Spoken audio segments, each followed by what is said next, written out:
Let's begin with a structural overview. Welcome to another lecture.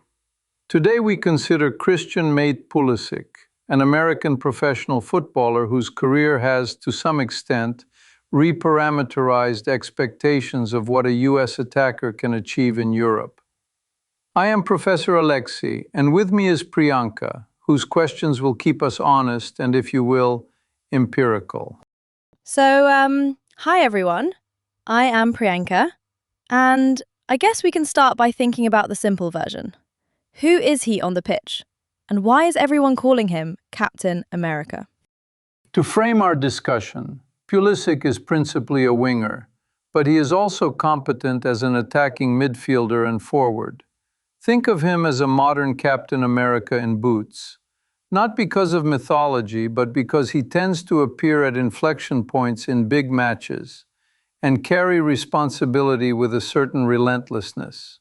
At AC Milan, for example, he is frequently deployed on the right because Rafael Leao occupies the left. Yet he can invert, drift between the lines as a trequartista, and arrive in the box with timing that stresses defensive blocks. He is known for direct dribbling and combination play, and it is worth noting he once tied Lionel Messi's Champions League single-match record by winning 11 fouls against Porto. Defenders quite literally struggled to arrest his momentum legally. Maybe the best place to begin is by asking a simple question. When you say winger and trequartista, what are we actually picturing on the field? Like lanes on a highway versus a town square? It's important to understand definitions before narratives. A winger operates wide, tasked with stretching the pitch, beating fullbacks, delivering crosses or cutbacks, and scoring from diagonal runs. A trequartista functions centrally in the pocket between midfield and defense, receiving on the half-turn and connecting attackers in tight geometries. A hat-trick is simply 3 goals in one match, ideally producing both joy and, for statisticians, clean data. In Milan's scheme, when Pulisic is right-sided, he often attacks the back post or the inside channel. When central, he links play, which increases touches and creative actions at the cost, sometimes, of pure isolation dribbles. In simpler terms, corridor runner versus chess piece, operating in the file and rank that cut the board in half. Moving forward, why does this matter now? Historically, American outfield players in elite European clubs were met with a certain skepticism, a prior that the ceiling was industrious but not decisive. Pulisic, via Dortmund, Chelsea and AC Milan, has updated that prior by supplying end product in marquee fixtures, winning the UEFA Champions League with Chelsea, and then becoming one of Serie A's most influential attackers. His performances shift global perception and, arguably, the market for the next generation of US prospects. I often think about reputations as sticky data points. Isn't it interesting how one player at a big club can move that whole curve a little? The phrase "face of American soccer" is everywhere, but we know that is more media shorthand than a formal title. Still, it signals something about visibility. Let's proceed to the next point. Basic facts first. Accuracy over hype. Pulisic became the first American to play in a UEFA Champions League final, and he won that final with Chelsea in May 2021. He is, however, the second American to win the competition overall, after Jovan Kirovski, who was a squad winner in 1997 without playing in the final. He is also the all-time leading American scorer and assist provider across Europe's top 5 leagues and the Champions League, totals that continue to require maintenance as active careers update the ledger. Internationally, he captained the US to 3 consecutive CONCACAF Nations League titles, and tied Landon Donovan with 4 U.S. Soccer Player of the Year awards. At club level, he owns major medals including the Champions League, UEFA Super Cup, and FIFA Club World Cup. As we continue, a compact chronology. Born in Hershey, Pennsylvania, into a soccer-literate family, both parents played at George Mason, and his father later coached professionally. He spent time as a child in England playing for Brackley Town during a Fulbright year, and in Michigan with Michigan Rush. Then back to Pennsylvania with PA Classics, and some training around the Harrisburg City Islanders environment. The hinge is bureaucratic yet decisive. A Croatian passport via his grandfather allowed Borussia Dortmund to register him at 16. He blazed through their academy, only 15 youth matches before senior integration, scored historic early Bundesliga goals, and by 18 he had a Champions League knockout goal to his name. Chelsea acquired him in January 2019 for about £58 million. He delivered highlights such as a perfect hat-trick at Burnley, the first American goal in an FA Cup final, and most famously, a Champions League semi-final goal at Real Madrid, and an assist in the second leg, culminating in the 2021 final win. Injuries cost him 53 club matches over 4 Chelsea seasons, and perception drifted. The Milan move in 2023 reset the function.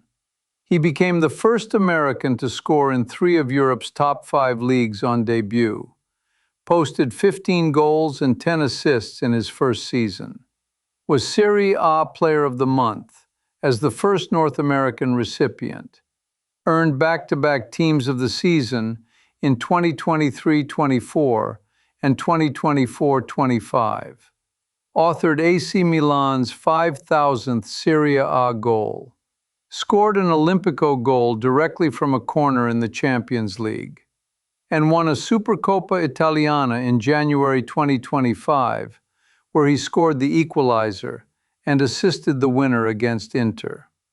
We observe, in short, a sustained top-tier impact when fitness and role clarity align. So yeah, moving on. Thank you for the timeline. The thing that stands out to me is adaptability. From Dortmund's pressing to Chelsea's turbulence to Milan's structure. That resilience is, kind of inspiring. Speaking of resilience, I admire academically and aesthetically how he recomputes solutions under differing constraints, wide isolation one season, central link play the next, and still produces. This brings us to 3 questions that sharpen the analysis: a historical mechanism, a counterfactual, and a live debate about legacy. Let's transition to another aspect, the historical question. How did securing a Croatian passport influence his career? It is crucial to understand European registration regimes. Non-EU players under 18 face strict FIFA Article 19 constraints. Exceptions are narrow and usually do not apply to transatlantic moves. An EU passport converts a US teenager into, in legal terms, a European worker, which permits registration at 16, full training integration, and first-team proximity. For Pulisic, those 2 accelerated years at Dortmund were multiplicative. He played only 15 academy games before promotion, broke age records in the Bundesliga and Champions League, and entered a feedback loop where elite minutes produced elite learning, which produced more minutes.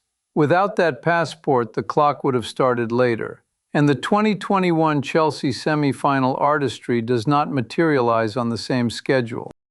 Can we maybe now look at the barrier itself? Like, if you did not have the Croatian document at 16, what practically changes day to day for a player trying to move from the US to Germany? To elaborate, practically, a non-EU minor would typically be ineligible for registration, could not play official matches, and would be constrained to short training stints or residency paths that rarely map cleanly onto Bundesliga pipelines. At 18, doors open.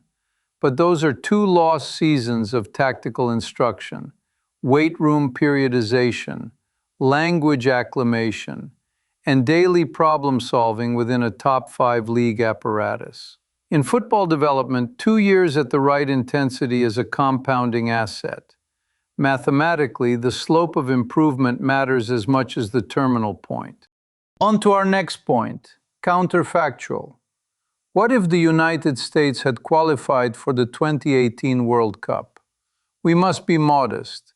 We cannot run the null experiment. However, we can infer directional effects. A strong World Cup from a 19-year-old Pulisic would likely have increased his global visibility and perhaps accelerated commercial narratives and marginally adjusted Chelsea's timing or fee. Though note that Chelsea moved in January 2019 regardless, signaling that club-level scouting already priced his Bundesliga and Champions League outputs highly.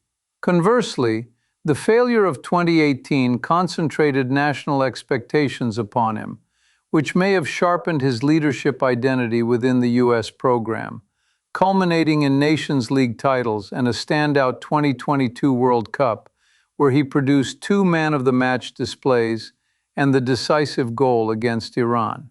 In simpler terms, qualification might have smoothed some external pressure curves and boosted brand metrics. The actual path forged a different steel. Building on that, would his club trajectory look very different? Or is Europe mostly indifferent to a single tournament when they already have multi-season data from Dortmund? Fundamentally, elite clubs weight consistent club data over 1 month of national team variance. A breakout World Cup can move the needle in marginal bidding, but Dortmund's internal metrics and the age curve already made him an attractive asset. The more interesting effect might have been narrative inertia. Had the US qualified, his national team arc would include an earlier pinnacle and perhaps a different distribution of responsibility across peers. Yet the Chelsea transfer, his 2021 Champions League run, and the Milan Renaissance likely remain anchored to his club outputs rather than a 2018 cameo. Let's shift focus. Present-day open question. What will Pulisic's legacy be in US soccer history? Several axes matter. First, club honors and output. Champions League winner on the pitch, UEFA Super Cup, FIFA Club World Cup. Record American goals and assists across top 5 leagues in the Champions League. Back-to-back Serie A teams of the season. Plus landmark moments like Milan's 5,000th league goal and a Champions League goal directly from a corner. Second, international effect. Youngest modern-era U.S. captain. Nations League three-peat with a player of the tournament. And a 2022 World Cup where he authored 2 man-of-the-match awards. Third, availability and longevity. After 53 missed Chelsea matches, his Milan fitness rebound was notable. Sustaining that will shape how we grade the late chapters. Fourth, signature moments still to come. The 2026 World Cup on home soil is a legacy accelerator. There are also claims in circulation, such as a reported 7 consecutive league appearances with goal contributions in October 2024. Useful as color, but methodologically sensitive to definitions. In conclusion, legacy will be a synthesis of volume, trophies, and memory. What comes to mind next is criteria. Can we say that the debate with Landon Donovan and Clint Dempsey depends on whether we weight domestic MLS legacy and international longevity versus European club honours and Champions League pedigree? Clearly, the axis you name is the axis the discourse rotates upon. If we privilege European trophies and big match interventions, Pulisic's case is already formidable. If we privilege international longevity, MLS legacy, and cumulative national team production, Donovan and Dempsey remain powerful comparators. Future research should normalize across eras, adjust for league strength, and incorporate possession-adjusted chance creation and goals-added models to compare like for like. We might also quantify leadership via on-off effects in national team XG differentials and catalog high-leverage contributions in knockout phases. In this context, Pulisic's trajectory remains open. The 2026 tournament and subsequent club seasons under evolving tactical roles at Milan will add essential data. To summarize, today we defined the winger and trequartista roles, situated Pulisic within them, and traced how a Croatian passport reoriented his timeline into early European integration.